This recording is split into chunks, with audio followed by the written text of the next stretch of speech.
ضعي ملعقة صغيرة الملعقتين من حبوب الحلبة في كوب ماء، واغليها على نار هادئة لمدة 5 إلى 10 دقائق حتى يصبح لون الماء ذهبيا مائلا للبني.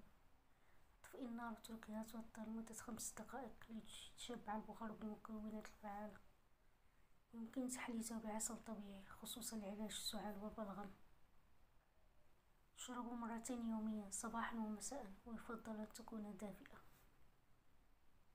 يحتوي على مركبات الصابونين والفلافونيدات التي تذيب المخاط العالق في الشعب الهوائية. يساعد على تفريغ البلغم وتوسيع الشعب مما يسهل التنفس. والزيوت الطيارة في الحلبة تعمل كمهدئ طبيعي للسعال الجاف أو المصحوب بالبلغم.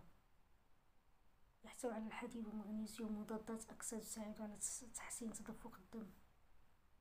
يرفع حرارة الجسم قليلا مما ينشط الدورة الدموية ويخفف من الشعور بالبرد أو التعب.